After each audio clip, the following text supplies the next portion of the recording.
Good morning, नमस्ते, नमस्कार। Sidhu winner classes के यूट्यूब प्लेटफॉर्म पे आपका हार्दिक अभिनंदन है। देखिए, आज की जो हमारी क्लास है हिंदी के है बेटा, और हिंदी की क्लास में हम लोग पढ़ेंगे करूड़ रस के बारे में। ठीक है, करूड़ रस के बारे में पढ़ने से पहले एक हमारी दमदार शायरी है।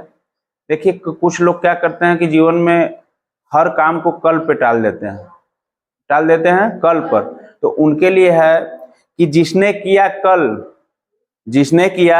कल दिन गया टल, जिसने किया कल दिन गया टल, जिसने कहा परसों बीत गया वर्षों, जिसने कहा परसों बीत गया वर्षों, और जिसने कहा आज वही किया संसार पर राज, जिसने किया आज वही किया संसार पर राज। देखिए, इसी के साथ हम लोग करूड़ रस के बारे में जानने की कोशिश करते हैं।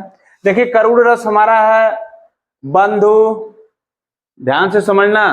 देखिए, करूड़ रस बंधु, विनाश, द्रव्यनाश तथा प्रेमी के सदैव के लिए नष्ट हो जाने पर करूड़ रस की निष्पत्ति होती है।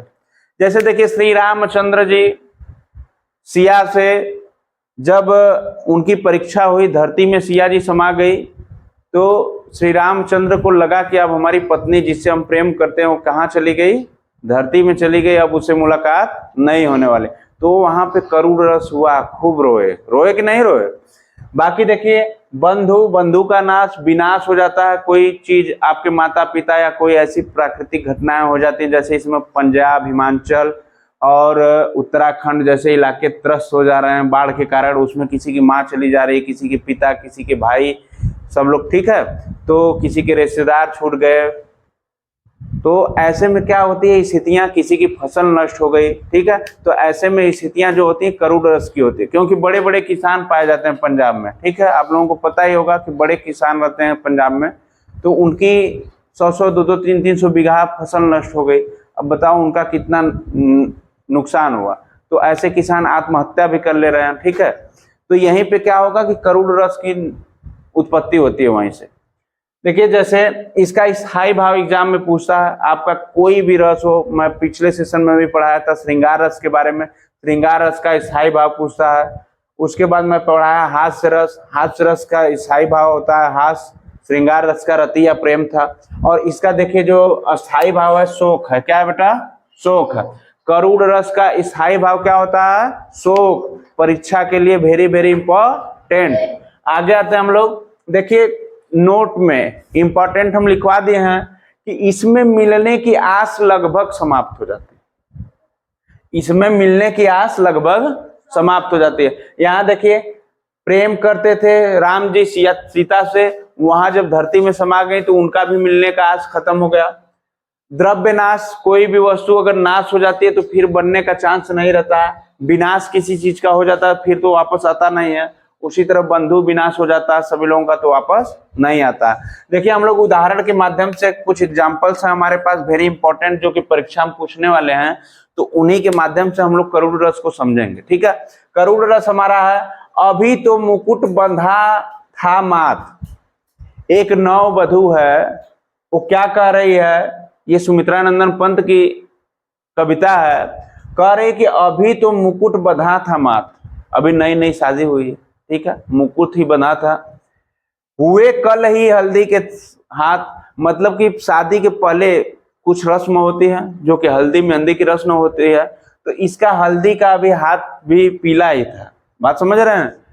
खुले न थे लाज के बोल, जब नववधू घर में आती है तो वो शर्माती है कि नहीं शर्माती है, तो उसको लाज लगती है, लाज शर्म हया लगती है। तो अभी न थे लाज के बोल, अभी किसी से बोल भी नहीं पाती थी अच्छे से। हिले थे चुम्बन शून्य कपोल, अभी उसके गाल पे क्या होगा कि चुम्बन का जो लगने वाला था उसको भी अभी नहीं पाई थी। ठीक है, बात समझ रहे हैं? तो ये यहाँ पे क्या होगा, उसका जब पति चला गया तो अब क्या है कि उसको करूड़ रस है। क्या है? करूड़ रस है, बेचारी रो रही है। बात समझ रहे हैं? आगे दूसरा उदाहरण के माध्यम से हम लोग समझेंगे कि हाय रुक गया यही संसार। पत्नी अपने पति के लिए कह रही है कि हाय रुक गया यही संसार। उसका पति क्या हुआ? शहीद हो गया। फौज में भर्ती था और क्या हो गया, शहीद हो गया देश के लिए।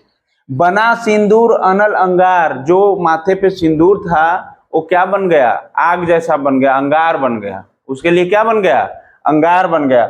बात हत लतिका वह सुकुमार, पड़ा है छिन्ना धार, तो उसका पूरा संसार क्या हो गया, उजड़ गया, लुट गया, बर्बाद हो गया।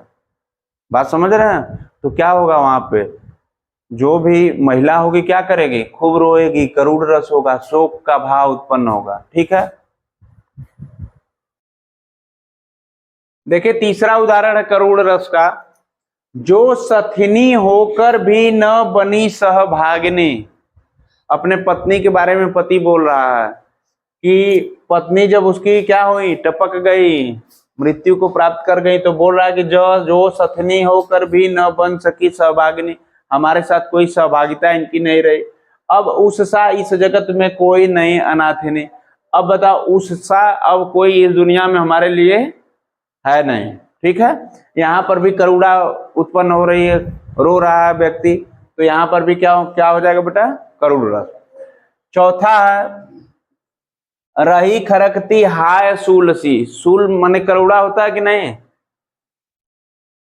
पीड़ा उर में दशरथ के उड़ में, उर का मतलब होता है हृदय में, पीड़ा है, क्या है, पीड़ा है। ग्लानि त्रास वेदना विमंडित, साप कथा वे कह न सके, अपनी कथाओं के बारे में किसी से कह नहीं पा रहे हैं, क्योंकि राजा दशरथ 14 वर्ष के लिए अपने पुत्र को क्या किए, वनवास दे दिए, और दशरथ जी अपनी पीड़ा को, अपनी वेदना को किसी से कह भी नहीं पा रहे हैं। बात समझ में आ रही है, क्योंकि उनको श्राप लग गया था, श्राप के कारण ऐसा हो रहा था, तो साप कथा वे किसी को सुना नहीं पा रहे हैं। तो ये रहा हमारा करुण रस के बारे में, और आप लोगों को अच्छा लगे तो आप लोग एक लाइक और सब्सक्राइब के साथ वीडियो को में अंत तक बने रहने के लिए आप सभी को धन्यवाद। Thanks for watching my class my videos.